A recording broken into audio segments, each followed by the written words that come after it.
Há mulheres que, e já mulheres com idade mais avançada, que elas passam o tempo todo, né, como eu falei ali no começo, de que elas passam o tempo cuidando dos filhos, cuidando do marido. E aí elas dedicam a vida toda, porque elas escolhem, é uma escolha. E tá tudo bem, isso é maravilhoso, é algo que, né, precisa ser aplaudido, porque elas deixaram, elas abriram mão daquilo, mas tem que ser algo que é leve para ela também. Só que na maioria é muito pesado. Por quê? Porque elas passam a vida, né, dedicando ao marido, dedicando aos filhos, abrem mão do trabalho, de sair para fora, né, de se realizarem profissionalmente para estar em casa. Só que aí a vida não para, né? A vida, ela continua. E acontece? Às vezes, infelizmente, o marido vai embora, acabou o relacionamento, e depois os filhos, eles se casam, né? Tem a vida deles, ou não se casam e mudam para outro estado, outra cidade, outro país, ou, né, decidem morar sozinho, e essa mulher fica dentro de casa cansada, frustrada, se sente injustiçada. Por quê? Porque ela fez tudo por aquele filho, por aquele marido, e eles foram embora, né? E deixaram ela ali. E aí elas passam a ficar doentes emocionalmente, porque elas se sentem desmotivadas, elas se sentem sozinhas, elas se sentem frustradas, elas se sentem abandonadas. Então, todo sentimento de frustração que ela já tinha de tantas outras coisas que ela não conseguiu resolver, nesse período que às vezes é o ápice, né, da sua vida, ela se encontra no momento em que ela não sabe gerenciar suas emoções, não sabe o que está sentindo, não consegue entender o que realmente ela está vivendo, e aí ela começa a adoecer. E aí ela adoece porque não suporta aquelas situações, elas passam ou se alimentar compulsivamente, ou passam a comer de menos. E aí elas criam uma ação de alimentar os sentimentos ruins. E com o tempo, por alimentar os sentimentos ruins, elas passam a desenvolver doenças mais severas, né? Como tantas outras que a gente vê aí às vezes, quando vai descobrir, já está em estado avançado. E aí, quando essas mulheres vêm para mim, a gente trata trabalha todos os pontos que essa mulher precisa, que essa mulher se vê, né, na necessidade, que às vezes ela está num estado de tanta frustração, de tanta dor, e ela não consegue colocar para fora. E aí a gente vai trabalhando, né, nas sessões, a gente vai trabalhando na mentoria, a gente vai fazendo com que essa mulher perceba de que, apesar que não são poucas, de toda essa dor que está ali dentro, existe uma mulher que tem alegria, uma mulher cheia de sonhos, uma mulher que tem vida, né? Que tem suas emoções ali dentro, mas que estão escondidas por situações que foram acumulando, né? É como se fosse uma montanha. Eu sempre faço essa alusão de que é montanha de roupa. Você joga uma roupa ali, daqui a pouco você joga outra, daqui a pouco você vai lá, daqui a pouco essa montanha ela tá grande. Por quê? Porque você não vai lá separar o que é para lavar, o que é para guardar, o que precisa passar, o que não precisa. Então ela vai acumulando. E aí as nossas emoções são assim também. Se a gente não for direcionando e trabalhando o que cada um precisa, em qual lugar precisa estar, a gente vive esse acúmulo. E aí, quando está acumulado, né, já falando de roupa aí para passar, a mulherada que vê um monte de roupa, que não fica olhando aquele monte de roupa crescendo, você fala, meu Deus do céu. Mas vai chegar um momento que você vai precisar mexer naquela roupa, nem que seja para pegar uma que tá ali, mas você vai ter que resolver aquele problema. E na nossa vida também é assim, mulher. Às vezes nós vamos deixando, com o passar dos nossos anos, nós vamos deixando, igual essa montanha de roupa, ela vai acumulando, acumulando, acumulando, mas vai chegar um momento que a gente vai ter que tirar uma roupa, porque vai acabar. A gente vai precisar olhar para essas coisas. Então, é sobre isso, o Me Conhecendo Melhor. Essa jornada é sobre isso, para que as mulheres, elas se entendam de novo, para que elas não aumentem as suas montanhas, de dores, de sentimentos ruins que vão fazer ela adoecer e não deixar ela participar e viver uma vida mais tranquila, né? E as meninas, elas conseguem. E é tão gratificante quando você vê, né? Eu falo para elas assim que eu gostaria de tirar uma foto de quando elas chegam e quando elas saem. E aí para fazer a comparação, porque elas chegam com uma aparência diferente e saem totalmente diferente. De um jeito, ela chega de um jeito. Até nas mentorias, né? Quando a gente faz as palestras, fala, gente, dá vontade de tirar foto de vocês, mas a gente tem que preservar, né?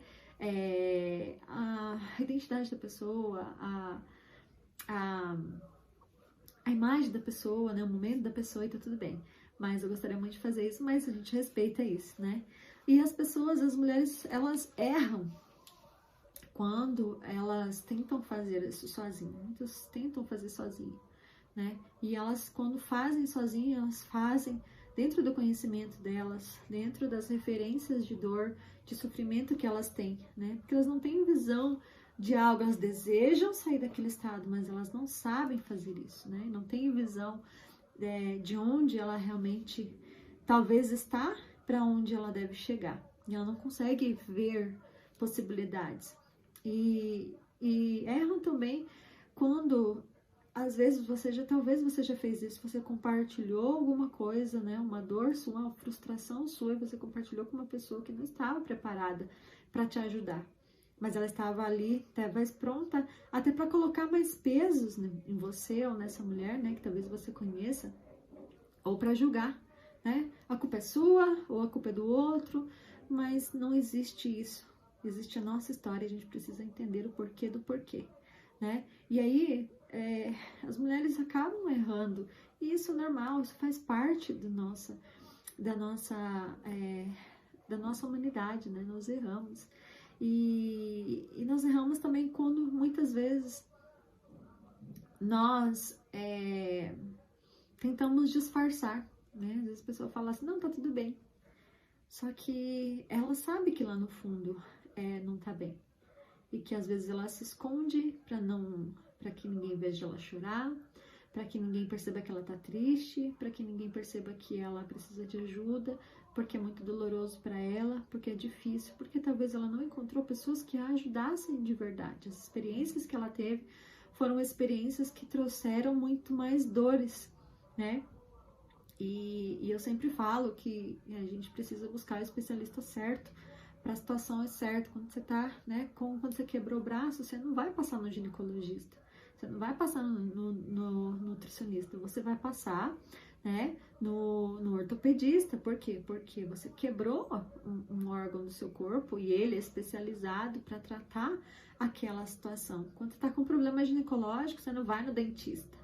Você vai no ginecologista, por quê? Porque ele é especializado, ele sabe, né? Ele conhece, ele estudou para te dar a segurança que você precisa. E muitas vezes nós erramos porque nós achamos que nós podemos disfarçar, né? Que a gente pode controlar, ou que tá tudo bem agora, mas lembra daquela situação das roupas, que são situações que vão acumulando, e aí isso vão despertando problemas maiores que a gente não sabe, né? E aí algumas também assumem que não preciso de ajuda. Não preciso de ajuda, tô resolvendo, tá tudo certo, né? E aí elas falam, não, eu dou conta sozinha. Mas será que dá conta sozinha? Será que você não precisa de um outro olhar, de um especialista, de alguém que te ajude a fazer maior esse acolhimento? Que talvez você fale, não, mas eu me acolho, eu me entendo, eu me recebo. Mas será que você não precisa desse acolhimento, desse momento, até mesmo para conversar? E aí a gente precisa começar, né? Talvez você fale assim, não, nossa, isso falou comigo e é mais ou menos isso que eu quero, isso que eu preciso. E eu não tô aqui para te convencer de nada, estou aqui para trazer esse conhecimento para você. Mas se você quer começar, se quer dar um passo, né, em ou aquilo que é importante para você, que você entenda que a sua dor é importante, que a sua frustração é importante, que a sua tristeza é importante, de que você precisa de ajuda é importante. Se você quer começar, você precisa assumir que precisa de ajuda. Se você entende que precisa começar, você precisa fazer esse acolhimento, deixar alguém te acolher, deixar alguém te ajudar. Porque às vezes quando a gente quer fazer sozinho, a gente dá conta, só que a gente gasta muita energia. E às vezes a gente, por achar que dá conta, e a gente se decepciona, que aí a gente vê que não conseguiu e a gente se frustra. A gente quer carregar sozinho, e isso é normal, porque a gente aprendeu a fazer isso, né? E faça esse acolhimento, aceite ajuda, mas não aceite qualquer ajuda. Busque ajuda de quem realmente precisa, de quem realmente, né, pode te ajudar, na verdade, quem pode te ajudar, tá? Inicie esse autoconhecimento para que você se redescubra, dê atenção para aquilo que é importante nesse momento, né? Para que você olhe para suas questões internas, para que você consiga fazer uma organização dos seus sentimentos, colocar no lugar, lembra da analogia da questão da roupa, porque se você não colocar a roupa que for no lugar, você vai perder tempo também, né? E precisa, né? Colocar o que é na gaveta, o que é na prateleira, o que é no cabide. E aí você precisa olhar, né? Decidir que esse é o momento, que que você merece, porque às vezes nós lidamos muito com essa questão do merecimento. Ah, mas eu não mereço isso aí, tá tudo bem. Isso aí não é agora. Por que não fazer agora? Por que não trabalhar agora? Por que não melhorar agora? E quando você faz algo por você, você não é egoísta. Você não é egoísta. Você está dando atenção para você.